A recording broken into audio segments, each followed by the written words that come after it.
Hey, Mystic Michaela spiritual family. Welcome to Know Your Aura with Mystic Michaela today. Are you too sensitive? Have you ever heard that before? Have you ever felt that about yourself? Is it something that you dislike? Well, you may have a blue, indigo, or bludigo aura, and I'm going to deep dive into all of that. But first, hey, Scotty. Hey, guys. Okay, so Scotty, I have a couple questions for you. Okay. But I really want our listeners to answer them as I ask them. Okay. Are these personal questions to me? I don't know why you take it like that. Like the way you were just looking at me. Yeah. Well, I don't know. Let's just jump in. I have no idea what line of questioning is coming. It's you'll see. Okay. You'll see. Okay. So my first question is, do you hate LED lights? You know, like when you're driving and the headlights are all LED now, or just LED lights in general. Do you hate them? I mean, I don't hate LED lights per se. Uh-huh.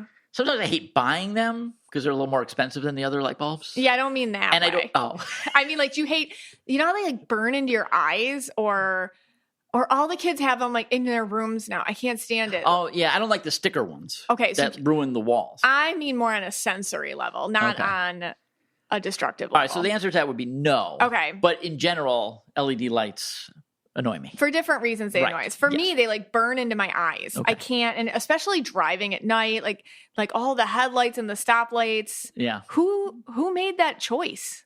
I agree. Okay. Next question. Does chewing make you, like other people's chewing noises, does it make you irrationally angry? Like to the point of somewhat homicidal if you went that way? The answer to that is no. Oh. The only time it does bother me, though. Right. And Mom, I'm going to throw you under the bus here. Oh. When my mom chews gum. The clicking. She clicks the gum. She clicks gum. And that I can't stand. Oh, that's a lot. Yeah. But oh, yeah. like you or the kids chewing. Oh, that's nice. Doesn't bother me. Oh. I know you guys get annoyed when I chew. And I happen to, I think, chew loudly. Yeah. I think because I've gotten a lot of looks over the years. But the answer to that, I guess, would be no again. Yeah, I like consider myself as like a nice person, but when I hear loud chewing or like clicking, I start thinking really mean things, and it's. So you're saying you're thinking mean things about me all the time? I know I don't want to be like that. I just man. well, it's this is honesty. Okay, next all question. Right. Okay. Is it hard to throw things out because things have feelings or Like- memories? Like the actual thing has a feeling? Yeah. Like if I throw out a pen, like the pen's sad? Right. Like I like that pen, or Not really. I mean, I actually like to throw things out. you enjoy throwing I things enjoy out. it. Or like stuffed animals. No, I love throwing out stuff. That's awful. Oh my God. Like I typically go to the kids' room at least once every 3 days and be like, hey, do you have anything you want to throw out? Oh yeah, you do. Yeah. But I mean, Barbies or dolls or stuffed animals, or sometimes even like greeting cards. Do you have any problem throwing out like greeting cards or memories like that? No problems with that. Okay. No, so I'm three no's so far. Okay, interesting. Okay. Next question. When you watch people cry, Okay. either in person or on the television or a quick commercial or something, do you cry too? It's just automatic. Like from their crying? Yeah. Like when someone's crying, do you start tearing up too? No. I do want them to stop crying though. Right. Like my whole goal. It makes you is uncomfortable, to right? Please stop crying. What Yeah. can I do? I'll do whatever Yeah. to make you stop crying. Okay. But That's I'm not interesting. But I'm not going to cry with you. Okay. Yeah. That's interesting. Like you feel it and you want to create a solution for I want to help them. but you're not tearing up with them. No, I'm probably actually doing the opposite, which is I'm trying to help you Or stop like a the cry. commercial, you know, like when they have those dog shelter commercials. I mean, not if they're crying. I mean, I'll get sad. Yeah. No, in that one of the dogs is crying. I mean, when we saw Twisters and the town blew away, I was almost crying. But Okay. What's the next one? All right, next one. Do you have non-negotiables for movies? For example, no animals because they might die, or happy, it has to have a happy ending. Or you have to watch predictable movies. You can't watch movies where it's going to be stressful and like somebody's going to get hurt or it's going to be too dark. Not for people. I don't care if any people get hurt. Like like Twisters. Twisters is fine. You can ruin the whole town as long as you don't get the dog Right. or the cat. Okay, so you're like, Yes. okay. I do. That's my That's one thing. And I interesting. think I learned that one from you. Yeah, sorry. I won't, I will not watch. And little kids. Little kids. Yes, I will not watch it. It's true. And there was that show on HBO with Pedro Pascal. Yes. That everyone loved the show. I forgot the name of the show. Like, This Is the End of the World or something. Yeah, something like that. And you're like, you got to watch this. You got to watch this. And I'm like, okay, fine. I'll watch it. I'll try it. And in the first 10 minutes, I don't want to give a spoiler here, but they kill somebody, a kid. Yeah. And I'm like, nope, that's it. I'm done. Right. And I will not watch those. So if they kill a kid or a animal, I will not watch it. Yeah. But other than if they kill anyone else, it's fine. Yeah. Okay. All right. Okay. All right. Next one. Okay. Do you rewatch movies or shows over and over because you don't have to anticipate any new twists? Like you have a comfort show, you'll rewatch it and rewatch it and rewatch it. Not really. I do watch Planes, Trains, and Automobiles every Thanksgiving. That's true. That's tradition. That's true. But you'll watch Seinfeld episodes, I think, and stuff like that. Yeah. Here and there. But no, I don't really. No, you're not like the binge watching like I do. No. Like over and over and like the same show. No. Okay. I haven't got one yet. To that I point, don't know if this is good or bad. are the characters in books you read your friends? And then second part of this question, do you try to introduce books to people you love because you want them to meet your friends? Okay, that's borderline not okay. There's so many people that said yes to both of those parts right now. All right, I have to apologize to half of the Mystic Michaela spiritual family and our listeners. No, I've never had that. I mean, I don't read a lot anymore either. So, but even when I did read, I don't think I've ever recommended a book to someone. You don't. Other than your books, other than the 3 books that you wrote, I have never recommended a book to someone. You know, what's interesting, I think about blues and indigos, they do this. And I'm going to talk about this. This is just for fun at first. But our daughter, Brianna, who's red purple, we read a lot of the same books, but she hates when I read her books because I think she feels like they're her people and she doesn't want to share them with me, which I feel like is a difference between the aura energies. Okay. All right, last one. Okay. Do you cringe at secondhand embarrassment? Secondhand? Like if someone does something so cringy? It's just awful. Like somebody walks up on stage and they're like bombing, or, you have a friend and they're just like making a fool out of themselves and in front of people and you're next to them and you feel associated with it and also responsible for it. Or even in movies, like when somebody is doing something that's cringy or it's embarrassing and you're just watching the movie, you're like, oh my gosh, and you know what's going to happen. You're like, please don't do that. Don't say that. Don't do this. Don't do that. Do you get any of that? No, you laugh. Yeah, I laugh. Actually, I think it's funny and entertaining, and I'd actually love to be in that position to watch a friend be in that position. And then afterwards, I could mock them for it in a nice way. That's funny. And I'd laugh it. Yeah, we'd laugh it off, and I think it's funny. Okay. So I'd actually, that'd be okay. All right. Well, we're talking about some hardcore blue, indigo, and bludigo traits today. So I think this will make a lot more sense. If you said yes to a bunch of these, you're probably have one of those aura colors in you somewhere. Well, I said no to all of them, and I am red blue. So is this not good? You know what it is with you? I don't think you see yourself 100%. No offense. Because like with you, for example, your mug collection. Oh my God. I've literally questioned, does he love me or the mugs more? Like, you love those mugs. They have if you didn't know this, Scott, anywhere we go, any state, he's got to get a new mug. He loves his mug collection, and they're like friends to you. Like, you definitely personify the mugs. Okay. All right. So you're saying I could have a couple of yeses in there. I think or maybes. I could have a couple of maybes. I don't think you get all sentimental about it outwardly. I think it's more kind of like you've created logic to why the mugs are super important, which is fine. And we all respect it and we think it's cute and it's amazing. But I think you have a little qualities that you might just not, get a little over the top about to yourself, if that makes sense. All right. You'll take it. Let's take a quick break. We come back. Blues, indigos, and bludigos.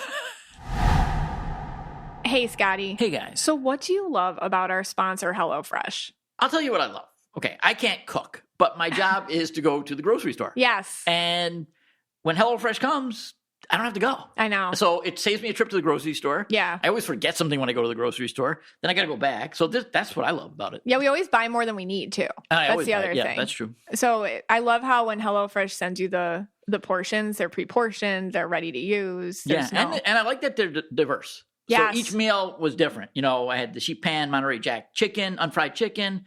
There was the beef The flautas. beef flautas were so those were so good. good. I forgot the name of it. The sausage. Oh my God, the Primavera Rosa. Sausage. Yes, with the rigatoni. So it's like something different every day. Yeah. That's amazing too. Yeah, it's really good. You know, school's starting and I love sitting around the table with the kids. It's just so much easier. It's one less thing I have to worry about thinking about what I'm going to make with Hello Fresh. And everyone loves to try it. It's a fun activity that the family partakes in. And for a limited time, kids eat free. Go to hellofresh.com/KYA kids to unlock this exclusive offer. 1 free kids meal per box for 2 months while subscription is active. That's free kids meals just by going to hellofresh.com/KYA kids. Well, it's totally cool to feel blue. This is my episode for the blues, the indigos, and what I call the bludigos. I'm going to explain what all that is. But first, let me tell you about being sensitive. If you have been listening to Know Your Aura for a while and hanging out with the MMSF on our Facebook group, you know that it is normal to feel sensitive. That is not a weakness. And the 3D world will, of course, tell you that it is. And they'll say, you're too sensitive. That's what they'll tell you. And you'll actually spend a lot of your life, some unfortunately, feeling ashamed of how sensitive you are. And you'll look around and you'll say, that doesn't hurt everyone else's feelings when somebody makes that joke. Why does it hurt mine? Or why do I feel sad when I'm left out? Or why do I feel so big when other people don't seem to feel anything at all? Why am I scared? Why do I make my voice small? Why? And a lot of that is attached to your blue, indigo, or bludigo aura. And we're going to talk about this in detail today. But first, I want to tell you a story about me. So when my eldest was 4 and was graduating preschool, and if you've ever been to a preschool graduation, okay, let me tell you, I was crying. I mean, they were singing that Tarzan song, You'll Be in My Heart. I mean, okay, it was a bunch of 4-year-olds singing You'll Be in My Heart to us. I mean, I'm getting teary thinking about it like 10 years later. But I'm sitting there and my baby's graduating preschool and I'm sitting in the audience and I'm crying. And somebody, and I won't say who, but a female in my family looks at me and says, why are you crying? And laughs at me. And I felt 2 things. First, I felt, oh God, I'm so stupid and silly. That's the first thing I felt. And then I felt freaking mad and irritated and like absolutely annoyed. And then I felt all her crap and all her issues and all the disconnect she works so hard to keep so that she never has to connect with her sensitivity. And I wonder if you've ever had an instance that's similar to that, because it's okay to cry. Because when you're blue, I mean, it's okay to cry no matter what aura color you are, but we're talking today about the blues, the indigos, and the bludigos. How you connect to self, to spirit, to your higher self, to that which is greater than us is your sensitivity. There's nothing wrong with you. And it's actually the pathway that leads you, to your purpose, to the source that feeds you abundant and limitless energy. So when you cut off your sensitivity, which the 3D world will try to do, the 3D world being the physical world we all live in, the one where, society has built itself around, don't feel something, work harder, don't feel something, buy something. Okay. Don't work through your stuff, make more choices that spend more money, like that. And it uses other people in your life to tell you things, to try to keep you disconnected from that energy. When that happens, you're not able to really connect with your best potential self and your life purpose. So my point today is, above all things, it's okay to be sensitive. But let's talk about blues, indigos, and bludigos. So I see colors around people. It's energy in color. And I started seeing, I've always seen colors, but when I started really talking about it, I saw that some people were blue, and then some people had a deeper shade like indigo.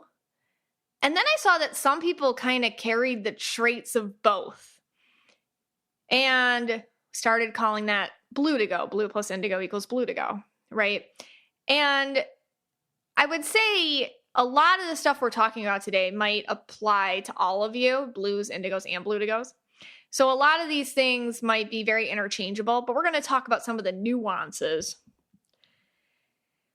Before we get into that, let's talk about like blues, indigos, and bludigos and just what it means. So blues are, you feel other people's feelings as your own.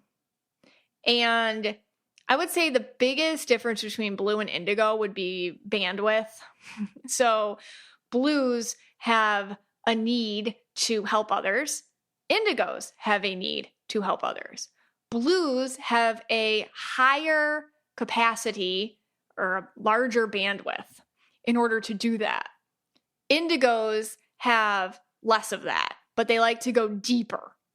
So for blues, I notice they like to help a wide range of people. So they can actually do okay at the front desk of HR or a nurse or the front lines of a shelter handing out blankets or something like that. Like they could even be okay in teaching, helping a whole classroom at the same time. Whereas indigos, I noticed, would rather have less people that they're working with and helping, but they can go more intensely upon them. So a lot of time with indigos, I'll see them being one-on-one therapists or reading specialist with a little kid, and they have like less what you're supposed to. Of course, usually they get problem with any indigo is you're gonna reach your limit quicker than a blue does. But when you're indigo, you like to work one-on-one. Less is more quality, less quantity. Where blues can handle more. The thing is, you both hit a wall. Blues and indigos both hit a wall. Blues take a longer time to hit the wall than indigos do. Indigos have a shorter fuse before they hit the wall. And if you're blue to go, all that made sense to you at the same time. So that's kind of the difference.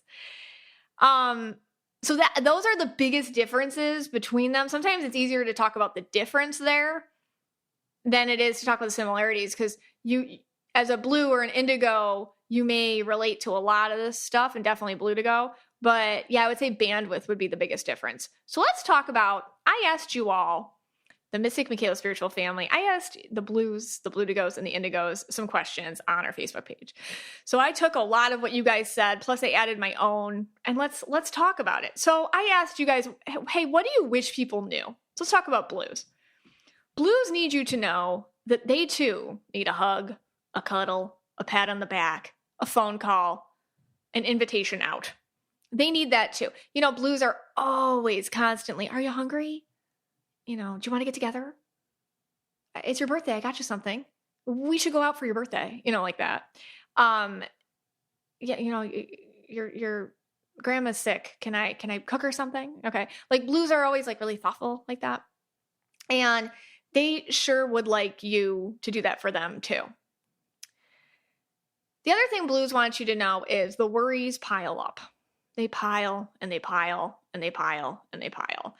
It's a lot of stuff they notice and not always a lot of stuff they can do something about. And I notice with blues is, and I'm going to talk about this later, empath overwhelm. I mean, this is for indigos too, but with blues, it hits ya.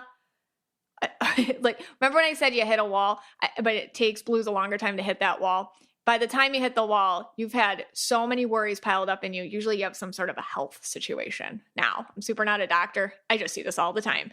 You blues, you take on so much. There's so much absorbing inside of you, and there's some sort of hormone issue or blood condition or circulatory situation, or you're just fatigued, or you have some sort of something and you've gone for all the tests and nobody knows what it is, or you're just getting sick more often and your immune system seems to be low. All right, all that. blues absorb all the stuff that they can't fix, and they shove it in themselves, like kind of like a junk drawer. All right, I'll get to that at some point, but for now I'll just put it inside myself. So I'll carry it for them because they can't. It piles up. I need you to know that. Burnout is real for the blue.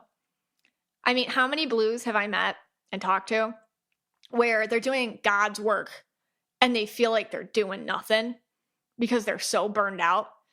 Like, I'll meet, for example, at the gym. Yeah, I was just talking to one of the nurses who was working out at the gym. We're on the elliptical next to each other. And she's just like, and she's so blue. She's actually so blue, but she's so burned out.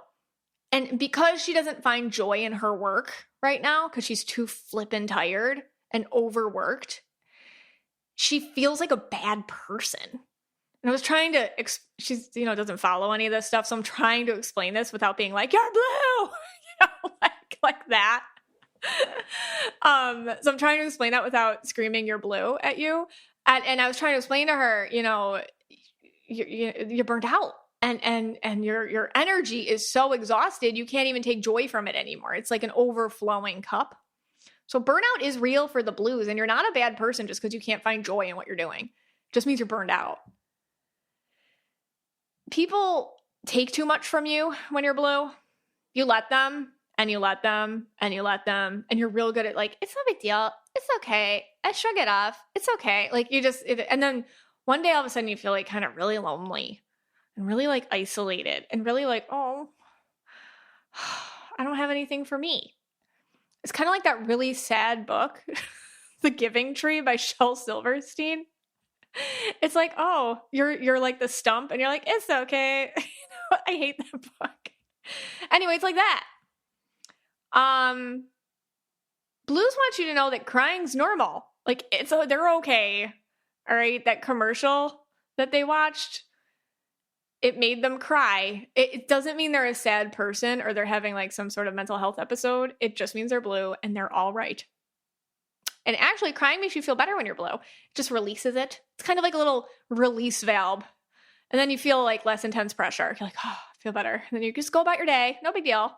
But the problem when you're blue is if you cry and then people are like, oh my gosh, like, I don't know what to do with this, or is there something wrong with you, or we're going to judge you, or I'm going to make my own issue out of it. Then when you're blue, you notice it. So you hold it back. It's just easier if you just let the blue cry. Just let them cry. They're okay. They also want you to know they put everyone's happiness above their own. This is just par for the course. They would rather you be happy than they be happy. They'd rather you have the comfy seat. They'll just sit on the cold, hard ground.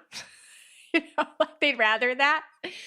It makes them really uncomfortable to prioritize themselves. I mean, I'm not saying that's great, by the way, at all. And if that sounds like you, please prioritize yourself and work on that, of course. But they want you to know that that is something that they have to work on, and that's something that they struggle with. And it's something that I think we can help our blue friends with too.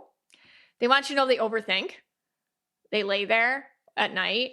I think indigos and blue. I mean, again, if you're bludigo, I'm sure all this sounds right to you, but they overthink a lot. So they kind of rehash their day and they're like, oh my gosh, I didn't smile at her. Oh my gosh, I didn't wish him a happy birthday. Oh my gosh, I didn't offer to, oh my gosh, I think when they said this, I should have offered to do that. Oh boy. Oh, they gave me a cup of coffee. Oh, I owed them my firstborn child now. Oh, how am I going to deal with that? Okay, like they kind of go through that. And then finally, blue people want you to know that they really care about inanimate objects, all right? Like, it's really hard to throw things away. They don't mean to be a kind of hoarder. But actually, I laugh, but this is something that, that A&E hoarders, I can't even watch that show. They're all so blue. Like, a not well color blue aura is what they are. A lot of the people who have issues with hoarding things. And it's, I'm sure it's a lot of issues. I'm not obviously a mental health professional, but I would say one of them is they really put a lot of energy. Blues really attach a lot of their own energy to objects. And they see sometimes these objects as not unseen and not valued, or things that might feel unworthy or something. So they they kind of attach themselves and their own sense of self to these things. So they don't want them gone because they feel like that's a representation of them. And I hope that makes sense. That's what I get from that. Okay, let's talk about indigos. What do indigos want you to know? Well, indigos want you to know that when they are done, they are done. All right, like, and then they poof, disappear. You won't see it coming. You'll just be like, wasn't Susan at work yesterday when she's just gone? Like, let's try to call her. Her number's deactivated. Let's try to find her on social media. Her Instagram's been deleted. Yeah, they'll just go. They'll just poof. When they're done, and they're good at it. I think indigos also want you to know, hey, why don't you see me the way I see you? Meaning, they'll sit there and they'll see you, okay? They'll see that you didn't mean something personal. They'll see, like, indigos don't mind if you're grumpy or something, just as long as you're honest. I think that's the difference between blues and indigos, by the way. It's in some respects. Blues can definitely handle grumpy, especially nurses and teachers. Like, they can handle the grump. I mean, like, from friends and stuff, like people more close to you. When indigos see people, like, they see everything, but then they can get a little annoyed that you're not doing the same thing back. Don't push them. Like, do not push an indigo. If they said no, they mean no. Like, they get really annoyed when they work up the nerve to finally say no, and then you push, because that was already a lot to actually say no. So now you're when you're pushing, it's like, so food pushing. Oh, I noticed that. Like, want a piece of cake? No, thank you. Why not? What, are you on a diet? It's birthday cake. No, thank you. It's bad luck if you don't eat cake. Wow, you're not eating cake. Like, oh, the rage. the rage. They're going to poof on you. Yeah, don't push them. Don't push them with anything, like going out, or just leave them be. Okay. The thing with indigos, I want you to know, I need a plan with a way out to feel safe. This is why a lot of indigos drive themselves places. They kind of need an out so that they can go when they want to go. Yeah. Or if you're going on vacation with an indigo, they might need their own room. They're going to need their own key in their own room or their own situation. They just need to know they need a little bit of an out. It makes them more comfortable when they are with you to know that they can go have their alone, because they just need alone time. This is all about alone time, by the way. They just need their recharge time when they're not around anyone. It's not personal. They cannot turn off their indigo. Blues can't do this either, obviously. They cannot turn off their indigo. So when you say, like, why does that bother you? Or, like, when someone has a bad vibe, like, an indigo cannot just flip and ignore that. It is freaking annoying.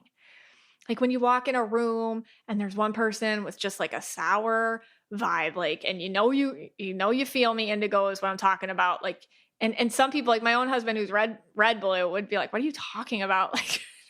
Like, how you walk in a room, someone's got a bad vibe, someone's toxic, there's something wrong with somebody, they're just so flipping off. They can't turn that off. Like, it's a lot.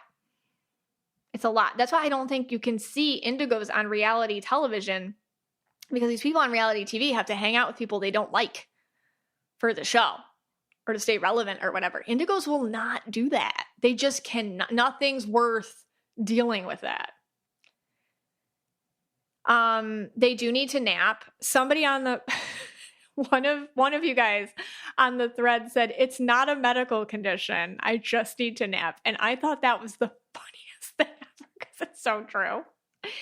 You just need to nap. It's just, and you'll still go to bed on time, for the most part. Indigos want you to know that they feel everything that you're going through. And then, so, like, if you're happy, they feel it. If you're sad, they feel it. If you're crying, they're crying. Again, it's just kind of that alignment with mood or energy. That's why indigos need so much time alone, because they can't superficially connect to you. They're latching on very strongly. So whatever you're feeling, they're feeling too. That's why they're lovely people to share things with, or get advice from, or have, share when you're going through something. Because even if they don't have personal experience to it, they can get it on a level. which is deep. And that's validating when you're going through something to have somebody just, they get it in some way. Okay, this is a big one. Indigos need you to know they get overstimulated very easily. Every time I put a post about this up, or like, especially on flipping TikTok, I get all these comments like, because I'll be like, indigo, all right, so let me go back. Indigos cannot deal with overhead lighting. Hat lights are death.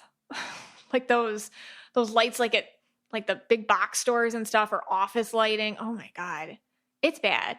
Okay. Like LED lamps are the worst. Driving at night, headphones. Okay.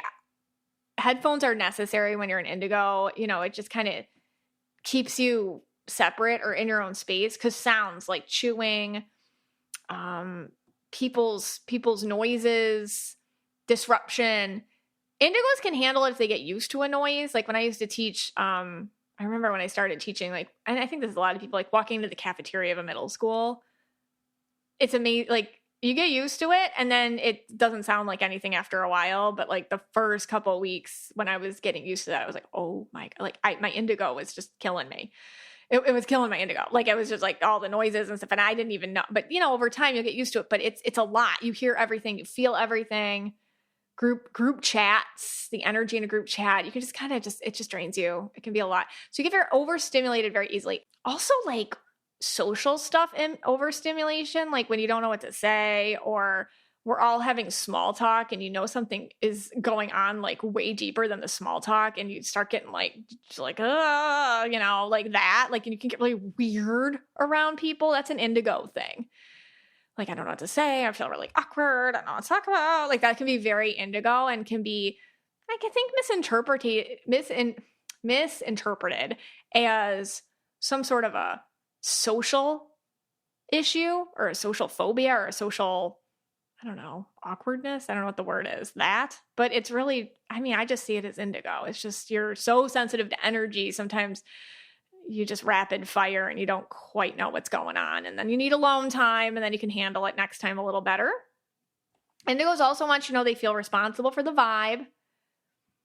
Like if, I don't know, they just feel like responsible for the vibe. They're better at this in their homes. I notice indigos have very awesome vibe homes. Like you walk in, you feel at home, everything's really cozy, that. Indigos want you to know that you think you know them, but there's sides that it's kind of like level 1, level 2, level 3, level 4. Like the longer you're friends with an indigo, the more you'll see the different layers of them. What else? Yeah. All right. Let's talk about bludigos. What do bludigos want you to know? So everything I just said about blues and indigos, they're going to be about the same for bludigos. It just kind of varying times depending what you're going through. Bludigos want you to know, though, it's very hard to set boundaries. Because it's very hard to know what they feel. They don't always know what they feel. They don't know their opinion. They're just always picking up everyone's stuff.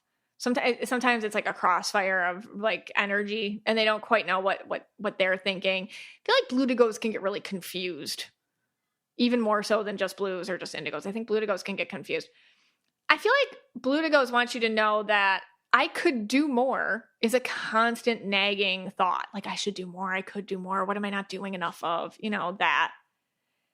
Positive feedback is everything to a bludigo. They really do need you to say, thank you. I appreciate you. That meant so much to me. Pat on the back. Thank you so much. It goes a long way for a bludigo because they do try so hard. It's super hard for bludigos to share their feelings, which I think blues and indigos totally get. I feel like bludigos can feel a little more, they can really fall into the pleaser thing a little bit more. And that could be because they got the blue thing going on plus the indigo thing going on. So the identity of themselves can be a little wishy-washy. They're like, I was really sensitive yesterday. Today I feel okay. Which one am I? That. They understand everyone all the time. They're really great mediators. They understand, okay, well, I understand what you meant. I understand what they meant. So let's talk about it. They're good at mediating. And they really don't care what we're doing today. Like, I don't care what we're doing. I just want to have a good time. I don't care where we're eating. I don't care whose house we're going to. I don't care what movie we're seeing. I just want to have a nice time. That's a big thing for bludigos. When I come back, we're going to talk more about blues, indigos, and bludigos and what they do during a crisis. How much do you love your everything shower? I love my every shower. It is the ultimate self-care ritual, especially after a day, but with Osea's new Undaria Algae body wash, it is a must-have addition to level up my shower routine into this tropical paradise with its iconic, all-natural, uplifting, citrusy scent. This body wash provides a gentler, plant-based cleansing experience and an all-natural scent that won't give you a headache. It is pH-balanced, hydrating formula, does not strip skin. It leaves my skin feeling soft and renewed. I have learned that smell is so important. I need natural scents, not those chemical-y scents that you can get stuck with. So for my everything shower and to level up my shower routine, Osea's new Undaria Algae body wash with its gel-like texture, its beautiful rich lather, and that all-natural scent, it just gives me a mind boost, an attitude boost, a mood boost, and it makes me feel my skin look glowy and feel softer too. Upgrade your shower with clean, vegan face and body care from Osea. Get 10% off your first order site-wide with code KYA at OseaMalibu.com. You'll get free samples with every order and free shipping on orders over $60. Head to OSEAMalibu.com and use code KYA for 10% off. So I asked the MMSF blues, indigos, and bludigos, what do you feel during a crisis? And this is what they said. This will be a little quicker than the first part. Blues kind of just, they over and over and over again, I heard a lot of people describe defeated as how they feel during a crisis. Just like, ugh. And I feel like it's a combo of that burnout thing we were talking about. I feel like with blues, they are they feel like, okay, if I'm not connecting to, if I'm not helping people and feeling their joy, then then who am I and what's my worth? I think that's a big thing for blues. I always talk about blues need to feel God's light, I call it, in other people, meaning when they do something for somebody and there's a spark, right? So, you give a little kid an ice cream cone who had a bad day and the kid just like lights up and then you feel that, the blue feels that. We all know what that feels like to do something for someone and they just light up and then you're like, oh, awesome. That's all blues need. They don't need credit for that. They don't need a pat on the back. They don't need anything. They just need to feel like what they did worked and cause that person to feel God's light or just a connection. And that's how they feel, the connection. Hope that makes sense. So when there's a crisis and things just, hit the fan and and nobody's in any mood to feel God's light right now. like I feel like blues are like, oh gosh, what's the point? It's hard for them. How do indigos feel during a crisis? Numb. Indigos feel numb. For people that feel so much, I feel like when there's a crisis, it's almost like weird, like walking around in some sort of alternate reality and you're looking around, you're just like, oh my God, what's happening? What is this? Why is everybody doing everything normal when a crisis is happening? It's weird. It's like you're narrating your own life. So numb, kind of like oddly present, like you're totally there. You're like, okay, life as we know it's over in this crisis. All right, let's do this. Let's do this. Let's do this. Let's do this. Interesting. Let's do this. They can sometimes even take on I talk about yellow auras being that role a lot, but indigos can do that too in a different way, in a way where they're just kind of seeing everything as it's happening, but not really connecting to it. During a crisis, indigos can feel more tired than usual, and their coping mechanism can be sleep. So if you've ever been during a crisis and you're indigo and you're like, oh, okay, well, I'm just going to take a nap and then I'll deal with it later. Like that might be just how you're dealing with it. And that's okay. They can feel really sick too. And they can feel everybody else's issues coming up. Like when there's a crisis, you feel everybody has triggers for different reasons.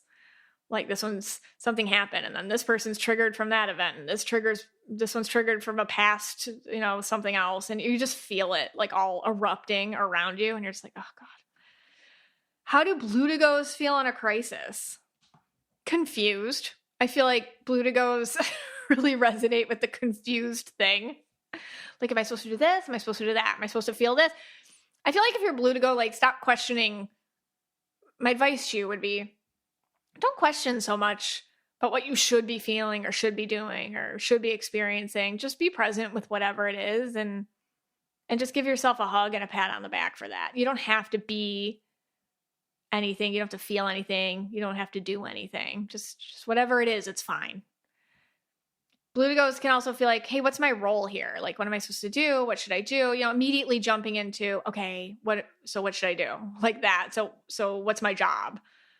I think bludigos love a job. They like to be helpful.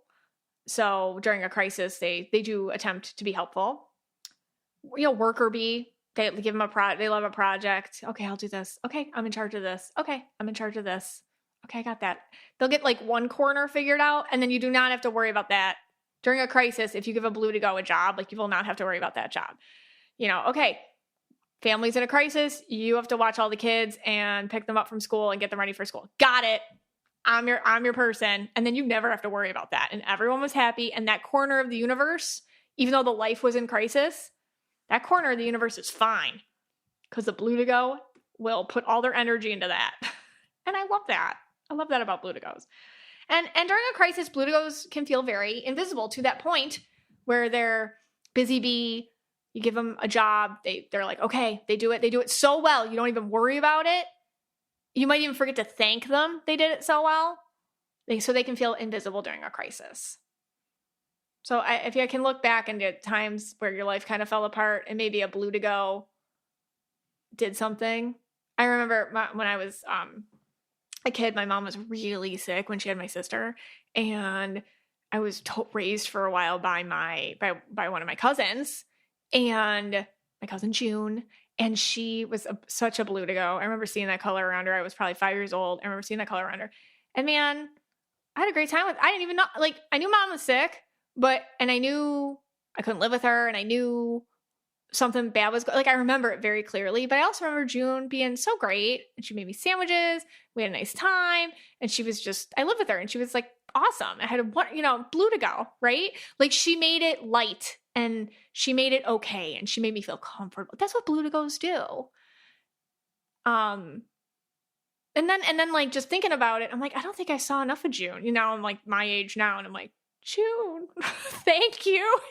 Like, did anyone thank you for doing that? Like, you just were left with a 5-year-old for like 2 months. Like, did anybody thank you for that? Like, I want to add, because I don't know. So anyways, thank the bludigo. Okay. During a joyful moment. So now it's a joyful moment. What do the blues, indigos, and bludigos want you to know? Well, the blues want you to know that sometimes it's hard to be in the moment, because I think this is an indigo thing too, and definitely a bludigo thing, but maybe it is a blue thing. It's kind of like waiting for the other shoe to drop. Now, don't get me wrong. Blues love a joyful moment. We're going to talk about their perfect day coming up, but like, they love a joyful moment. But I think, a lot over and over and over again, I was reading, it's hard for them to just be in the moment. What about indigos? During a joyful moment, indigos want you to know that they can be very overcome with joy, almost in a euphoric way. This is when you might see the other side of the indigo. When I was talking about you think you know them. When I said indigos think you know them, you think you know them, but you don't really know all of them. So during like a really joyful moment, you might see the other side of the indigo, where they're just like really euphorically happy or giddy, or they start laughing really loud and you're like, what? Or you didn't realize they were just so much freaking fun or something. You're like, really? Like that. It's there. It's there. It's going to turn off immediately, and then they're going to go take their nap. But when it is on, it is on. So I love that part. That was funny. And then bludigos, in a joyful moment, they feel harmony, connection. They feel just like support. I feel like bluedigos can really connect to it. Let's talk about what keeps you up at night if you're a blue, an indigo, and a bludigo.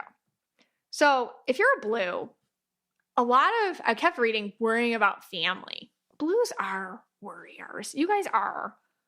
You do worry a lot. Making choices and then dealing with other people's reactions is a big problem for blues. This keeps them up tonight. Like, if I choose this school, what will this friend think? Or if I date this person, what will, my mom say? Or if I quit my job, what will my dad think about that? Constantly, like, most of your problems are worrying about other people's feelings about what you do. Indigos, one of you wrote on this thread, the mental pit of feeling. It can't stop. I was like, whoa, that's good. Just so much. When you're an indigo, what keeps you up at night is there's so many feelings. There's just so many feelings. And then you come up with scenarios where they play out, and you can get really stuck in the scenario about, what if this happens or what if that happens, and then playing it out. What would I say? And then what do I do? Or then what do I do? And then what happens? And what does that mean? And then you can go down a whole rabbit hole in your own brain of just emotions and feelings and whatnot. Another one of you wrote, and I thought this was so profound, what keeps you up at night as an indigo is the leftover noise from a long day. I'm like, yes, that's really good. And a lot of you indigos wrote, and I totally connect to this, the environment, I think like just the state of our earth and nature, Mother Nature, that kind of stuff, war, conflict, what's happening in the world right now. Why is there so much suffering? That keeps a lot of us up, but a lot of the indigos in the MMSF wrote that. Bludigos wrote that too, the world and the state of it. And a lot of you bludigos wrote something to the effect of, what will people think of me when I'm gone? So I find it interesting with the what keeps you up at night with you blues, indigos, and bludigos. Like, you guys are the healers and you're the helpers and you do God's work and you're so loving and necessary and needed and selfless and such integral parts of your family and friend units and work spaces. And then you're constantly, it's like, how do I put this? It's like you deserve to feel joy. Like, you deserve to feel a little piece of all the vibration you create. So feel it. So allow yourself to feel it. I feel like that could be your little homework. I'm going to make that my homework too. I have to talk to myself this way too. How do I relax? How do I enjoy the moment? How do I connect to now? How do I make peace with my feelings? How do I know that I'm a good person who did good today? What can I say nice to myself? I feel like that's all things that the blues, indigos, and bludigos can work on. All right, when we come back, we have one more section. It can be incredibly frustrating to find a shampoo and conditioner combo that caters to your hair type. I mean, sometimes hair care can be a little too one size fits all. We don't all have the same hair type. Way wants to give you the confidence to live life your way, especially on wash day. Whether your strands are fine, medium, or thick, Way has shampoo and conditioner that is your type. From volume and shine to deeply hydrating, Way will help you find your way to a good hair day every single day. I love Way products. I use all Way products now. That's the thing with Way. They have something for every step of your hair care routine. And after I took the hair care quiz, I realized that I need a shampoo and conditioner combo that caters to thick hair. It has been a game changer in my hair care routine. For me, I need moisture. And with the thick hair shampoo and conditioner, it gives my strands the hydration they need. But if you have fine hair like my daughter, you usually want volume, and their fine hair conditioner will give you a lift without weighing you down. And if you have medium hair, they have Happy medium shampoo and conditioner for you too. Want to wash your way to healthier hair with shampoos and conditioners made just for you? Go to theweauai.com and use code AURA for 15% off your entire purchase. That's theweauai.com, code AURA. This part was really fun. It was, what does the perfect day look like if you're blue, indigo, or bludigo? So blue, y'all like to read, and indigos, you do too. So it's a lot of reading. I'm going to add to that Netflix or your shows, your shows, a day of your shows or whatnot. Also, blues and like water, forget it. Give them a beach and they're happy. I mean, how many times I read that? Lake life, beach, water, sand, sunset, all that. Time with family, all of you, obviously.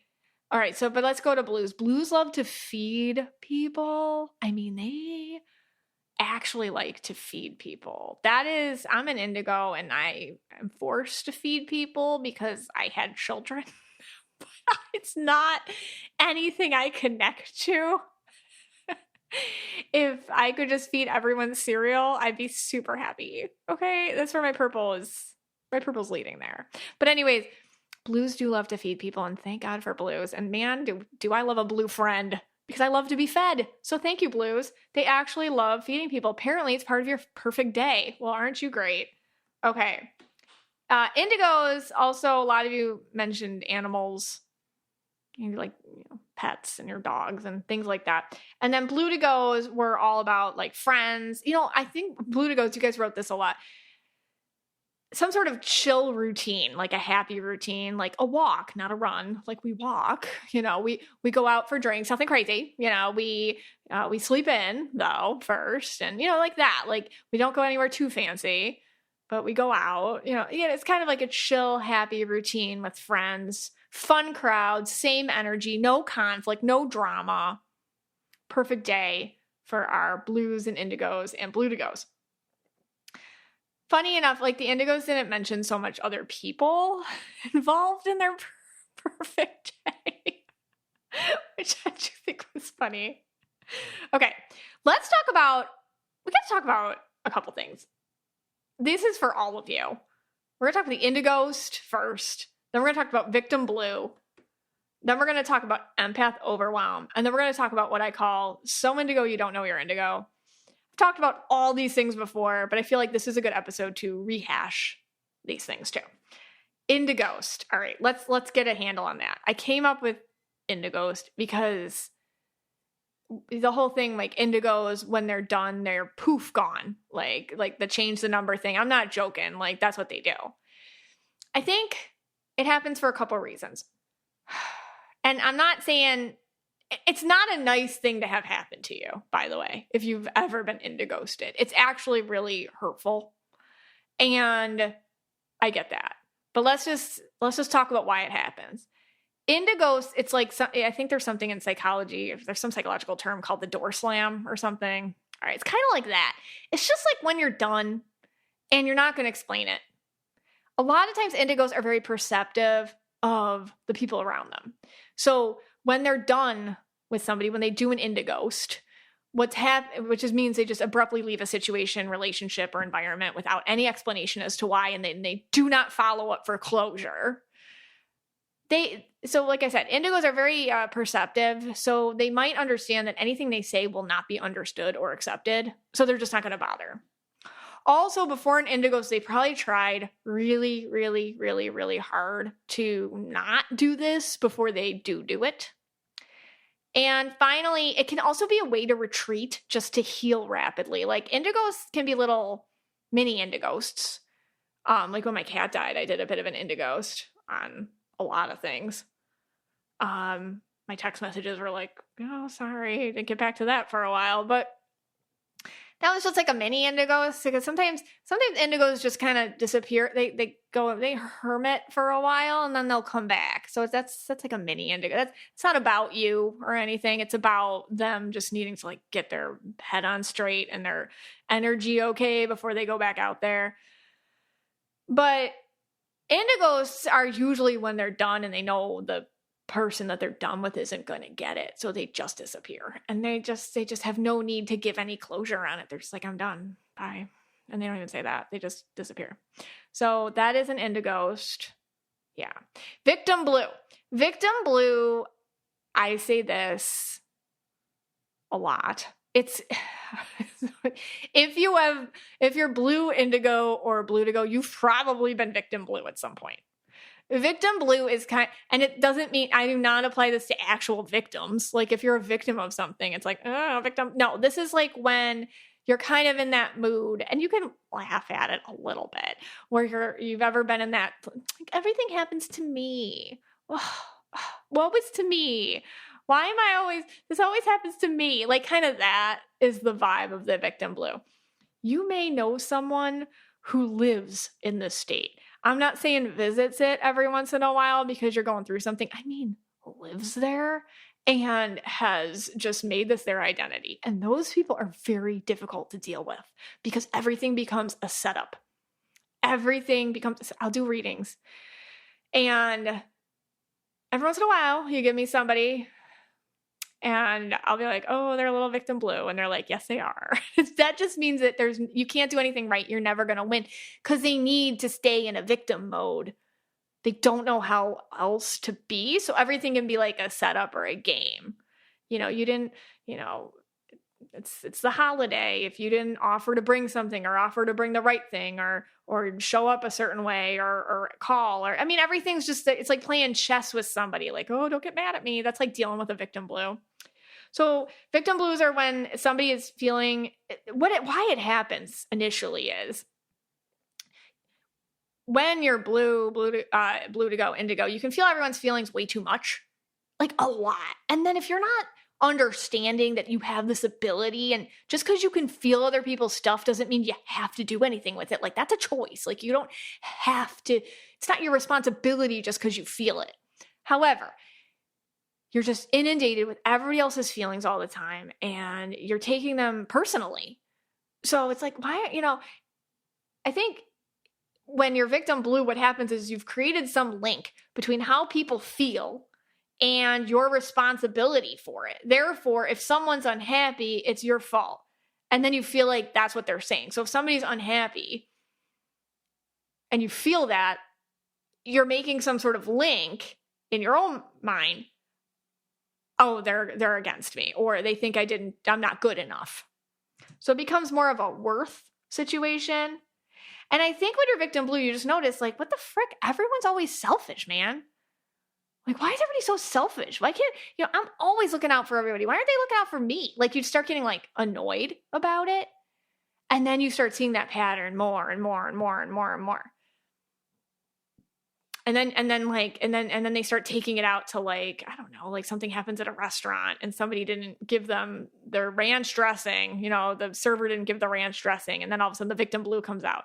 It's like, I demand to see the manager. How could you forget about me? It's like, this is more than the ranch dressing. This is about you not feeling seen and you're taking it out in the very incorrect place to do that. And if you've listened to, episode number, oh my God, is it episode number 4 and episode number 110, the empath starter pack, or episode 4, the recovering empath, I do talk about victim blue. It is a stage you kind of go through in your recovering empath process. So don't beat yourself up. I'm not saying, I just say some people do choose to live in victim blue land, and that can be a problem.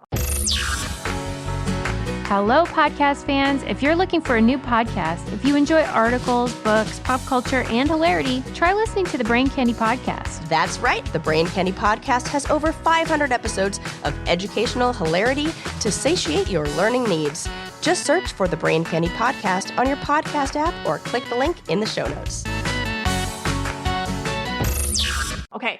Empath overwhelm and health. again, I am not a doctor, but it is necessary to talk about blues, bludigos, and indigos and how you hold energy and how that can create health issues. And I talked about this at the top of the episode, but I want to talk about empath overwhelm. When you just get oversaturated with everything that we're talking about and you start feeling like you have no outlet for it, or you feel like, oh, there's something wrong with me, why can't I change? Or you're trying to deny it, or you're trying to like just ignore it, or you're criticizing yourself for it, that can cause a lot of empath overwhelm. And you can get sick, you can feel anxious, you can just feel sad, depressed, so many symptoms, both physically and mentally and spiritually. And it's just necessary to give yourself grace and obviously get help, professional help, and 100% like take a break. And you can't do everything, and I think the number one thing that we talk about around here is sometimes you got to cut stuff out that doesn't serve you anymore. And that's not mean. That just means that your energy as a blue to go indigo, it is limited. It's limited. So you have to be careful where you put it, which means you can't go throwing it places that don't serve you, because it drains you too much and then you can't do what you're supposed to do for the people you're supposed to do it for. And finally, let's talk about something I like to call so indigo you don't know you're indigo.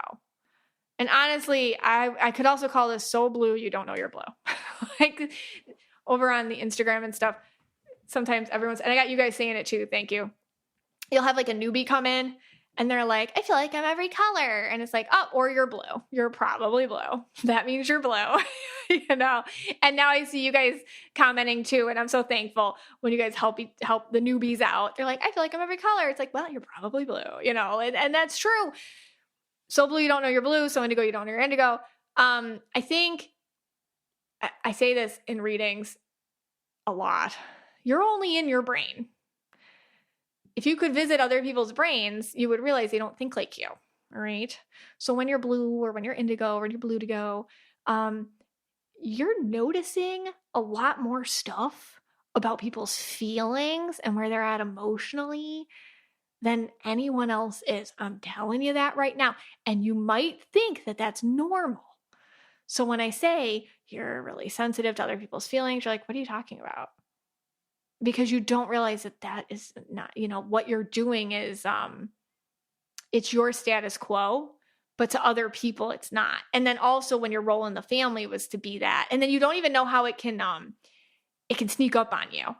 Like how much you're using other people's thoughts, emotions, and reactions as your motivating factors for any decision you make.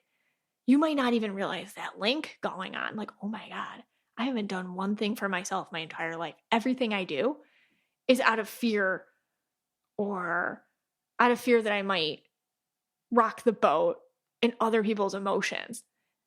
And then like the worst thing you can fear is somebody being like, why'd you make that decision? Or what are you doing? Or why, like having somebody like question you or something.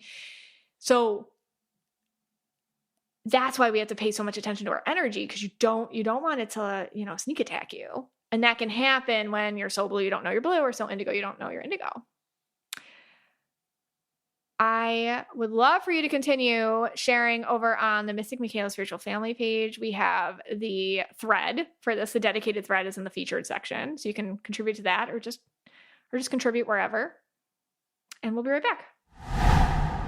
Hey, Scotty. Hey, guys. Okay, so we'd love to hear about your experiences being blue, indigo, and bludigo over at the Mystic Michaela Spiritual Family Facebook page. We have a thread going, but, you can always add to it wherever you see fit. All right. Well, I have to say something. Yes. I know I got a 0 on your questions earlier in the show.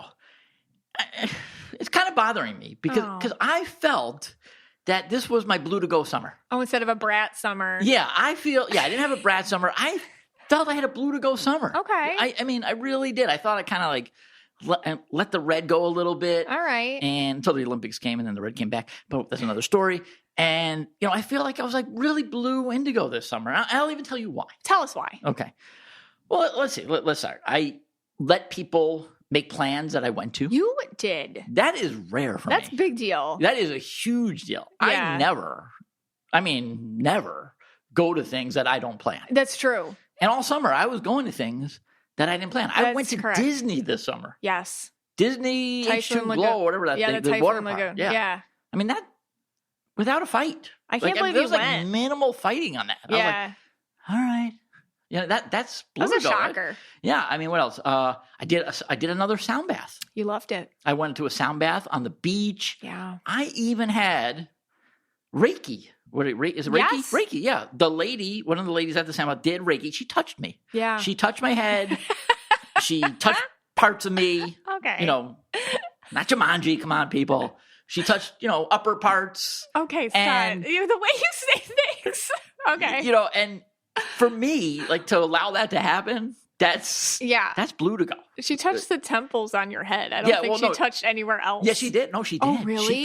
She didn't do this to you? No.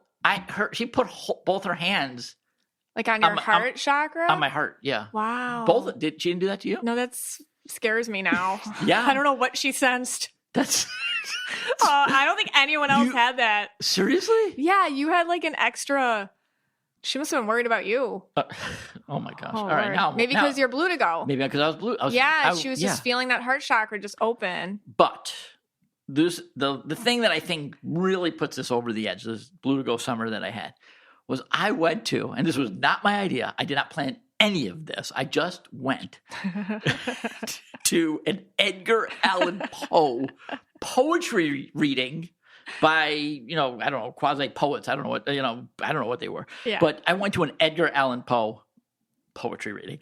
Let's just put a pin in this right here, and we're gonna call this Overtime. If you are new or not, you can go now. This is it? Yeah. Yeah, like I don't think any of this will be about auras. Oh, Right. no, well, maybe a little bit. Yeah. Yeah. So the rules of overtime are anything we say you cannot hold against us. Yeah. It's on you. The blame you goes now. back onto you because you've chosen to stay. You've staying. There is many other, podcasts on Spotify, Apple. There's actually radio stations still. I think they exist, AM and FM. Right. You can go now. Go. So anything that we say after this point, that's on you if you It's say on you. not on us. Yeah. Okay. All right. So the Edgar Allan Poe poetry reading. So let me explain this. Yes. I have this friend named Stephanie, and she finds some cool events to go to. And she just group texted a bunch of us. Let's go to the Edgar Allan Poe speakeasy event. It's this speakeasy, it's a right. speakeasy. Right. It's this traveling group that you go, I guess I have no idea what it was, but you go and do something that's like a speakeasy. They read 4 poems and you get 4 custom like alcoholic beverages during each poetry reading. Right. And you pay to do this. And she's like, let's go. And of course I'm like, cool, let's go. Right. And and I'm like, well, are any other men coming to this? Right. And yes, it was like 4 couples were going, 4 including couples. us. Right. Including us, 4 couples So were I going, agree. and all the men, we decided to drag all the boys. Right. And I agreed to it. Right. It was fine. And, obviously this happened the day before, I think. One of the couples was like, oh, we can't go. Yeah. We're not doing well. Right. Whatever. I don't know. Obviously what happened there is the guy was like, I am not doing this. He's like, fine. Because we got the tickets like 2 months prior or something. Yes. Like 2 months prior, like, fine, I'll go. But obviously, You came had that your day. theory. And this guy is just like, I am not going. No, and then I'm like, what? They were sick. All right. They were Yeah, sick. yeah, they were sick. So Okay, anyway, yeah, so they were sick. it's my life is now it's the week of, right? And we're supposed to be going to this Edgar Allan Poe speakeasy event. And if you're married to Red or a Scott, I don't know, for some reason he'll go because he paid for it. But but I was hearing every day. And then that couple drops out and you're like, they're dropping like flies, Megan. They're dropping like flies. What time is this again? I'm like 8 o'clock. 8 o'clock's late, Megan. It's past my bedtime. You know that. You know that. What is this? 4 alcoholic beverages? They expect us to drive, Megan? Yeah, well, I was wondering. I mean, and I'm still wondering about that. We can get to that at the end. But Yeah. Okay, fine. I'm like, oh, they're probably weak. All or you right. can get mocktails. I'm not asking for a mocktail. All right. So this is the week. I mean, and I made that sound lovely. It was a lot. But then the night of fine. We're there. All We're so driving. We drive there. We pick up Purple Bomb Amanda. Oh, Purple Bomb Amanda's she comes to this hanging. too. Yeah, okay, of course. Fine. Yeah. So Purple Bomb Amanda's in the backseat. And we're driving up and it's psychotically crazy. It's an S show. Yeah. I mean, it is a total S show. It is. Because they had, I think, 3 or 4 shows in a row. Right. And they didn't stack them properly. They didn't time them. So, like, the lot is totally packed. There's cars everywhere. Yeah. I'm, like, circling around. Yeah. I can't find a spot. I mean, so I'm just like, fine. I drop you and Purple Bomb Amanda off You're at like, the front. get out. Like, and I'm like, I even said, like, if I miss it, it's okay. That was my, and you guys were like, no. And I'm like, no, it's okay. It's totally fine if I miss it. Because it was like right at the time. Yeah. And there was nowhere to park. So I'm like, I saw Burger King. I'm like, can I just park in the Burger King? Yeah. So I parked in the Burger King. So I'm in line. Yep. So me and Purple Bomb Amanda get out and I find Stephanie and her husband in line. And side note, Stephanie's husband's red too. Yeah. And he has one AirPod in his ear and he's watching the Met game. A baseball game. He was watching the Met game. And he looks at me and he's like, I'd rather be anywhere but here. And I'm like, hi, Andrew. That's what he said to me too. and then I get a text from Scott because when I read Scott's text, they're still in this accent. It's like, I parked at a Burger King. And I'm like, okay. And then and like in my head, I'm like, my luck, they'll tow him away and it'll be my fault too. That's what I was thinking. Yeah.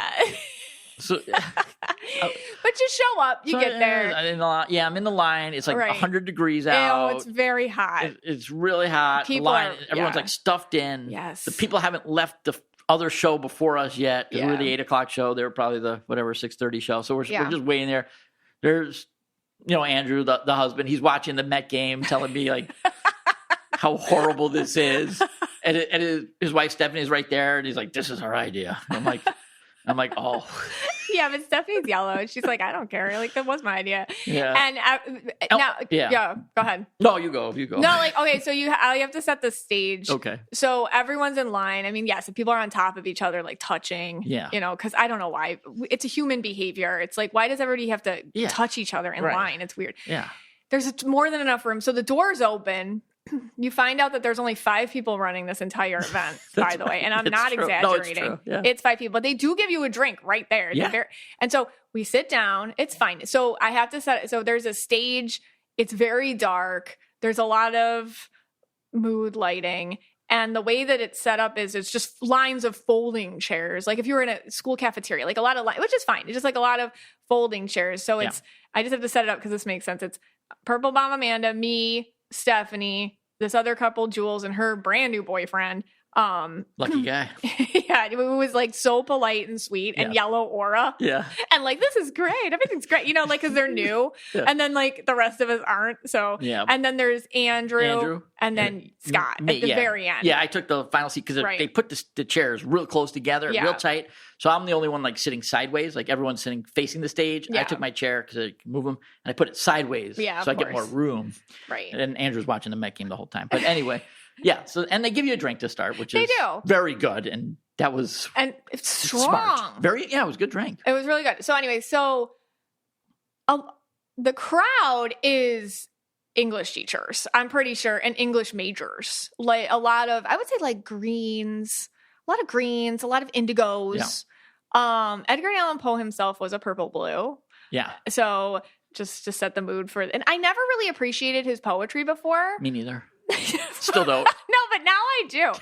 Because what they have is I guess it feels like a lot of theater kids, came up with this, which is fine. So like there's theater kids reading this is over the top theatrical. So they'll read a poem and then you get a new drink and then they read a poem and then you get a new drink. And that happens 4 times. So the people coming up are giving it their all on stage, screaming and they're wearing like gothy outfits and people in the audience are like, like really getting reactive. And it's a lot of interplay between, the poetry and the poet and the audience. And it was really not something I'm used to going to, but it was cool. And as it's happening, the first poem, I get a text from Scott, because remember, he's 5 seats away from me. I'm all the way at the end. Yep. And he texts me, I see why they give you drinks here. Well, I do have to say, there was, like you said earlier, there was 4 readings, 4 poems. Right. The first one, I couldn't get through it. So, but by the last one, and I had the drinks, they were excellent. I loved it. It was so good. And it's kind of like one of those questions you asked me earlier to start the show. It was that secondhand embarrassment. I had the secondhand embarrassment people might have had for some of these people. Yeah, I was dying with laughter. Yeah, because it was like the Gilmore Girls. It's so bad that it's good. Yes. I look over at Scott during one of the readings, and your face was bliss. Yeah. Like you're holding some blue drink with an orange coming out of it. Or they were very interesting cocktails. and you're just looking at me, and you're like, yeah, this is great. This is great. Like the biggest smile. And then Andrew, the other red, is like, Edgar Allan Poe was one effed up dude, because like the poems were like when you hear them read aloud. He wasn't even listening. He was watching the Met game. He didn't know what was going on. He was just But yes, by that third drink, the blue drink was the third drink. Yeah, it was fantastic. Greatest idea. Great idea. Greatest idea, Stephanie, ever. Amazing idea. Yeah, you loved it. Yeah. Now I will say this. And I'll ask you this question, because the amount of grumbling before this event and then at the end, how much fun you had. Right. See, doesn't it work out to go with other people's plans every once in a while? Yes. Wow. I mean, okay, that's big for you. Growth. Well, that's what I'm saying. I had that bludigo summer. Yeah. That's why I was like, so, when you were doing your speech, I was very upset. I was really like in my feels. And because I felt that I had made the move to more bludigo versus the red, and apparently, and I scored 0 on that quiz, and it wasn't really, it's telling. It's okay telling. It's like the telltale. It's telling. It's telling. All right, so I want to know if the MMSF had a bludigo summer and what that looks like. Right. Like, what are the characteristics of a bludigo summer? Yeah, well, my bludigo summer is over. I went to the car dealership yesterday, and it is totally over. Yeah, that was bad. That's a whole other story. That's when the red of the red comes out. Yeah. If anybody wants that story, that might be another overtime. That's if you want to do a full-on red, take me to the car dealership, and then we could talk full car red. Dealer buying a car with a red aura. Yeah. What does that look like? That's a great episode. Buying a car with a red aura. Yeah. Going up I was probably going up against other red auras yesterday. I don't know. Honestly, they should have a business like rent out a red and you use them to like buy a car. Yeah. Like, I don't know how I do it without you. I'm going to tell you, in my younger days, going to the car dealership, maybe it was like more of a fun game for me of like red versus red, see if I could beat them. Yeah. Now I would like pay anything if someone can go for me. Oh, really? Yeah, I don't want such a negative vibe. Yeah, I don't ever want to go to a car dealership again. It's so negative. Literally yelling at them, and they were yelling back. I know. I stormed out. Twice at 9:40 at night. I stormed out, and like with everything done except for one last thing, I stormed out of there. Yeah, it was because they tried to pull something on you. But you know what? I don't like being in that vibe anymore. It's too. And no shade to the salespeople. This wasn't our salesperson. No, our salesperson was fantastic. Just so because I think we all know somebody who does sell, and they're salespeople. They sell cars. It's a hard job. Yeah. So no, it wasn't them. It was like the management. Yeah, no, the salesperson we had, he was fantastic. He was great. Yeah, but that's a whole other. So that was the end of the bludigo summer. That ended my bludigo summer. All right. Well, it was fun while it lasted. Right. I think I can get you another sound bath, though. I think it can happen for you. Yeah, you know what? Yeah, I think you if like it's outside, them now. I like them outside. Yeah, on the beach. Yeah, you like that. That was nice. But then there's the factor there too that actually, now I'm thinking maybe I didn't have a bludigo summer because really what got me there is because I know the guys that do it now. Oh yeah, those guys love me. The brothers. We always hug each other. Yeah, treat sound. We just they're the coolest guys. Yeah. So maybe that's my red kind of being like, Well, that's okay. You can work them together. It's fine. Yeah, all right. All right. Well, this podcast is for you and about you, and we're so glad you spent some time with us today.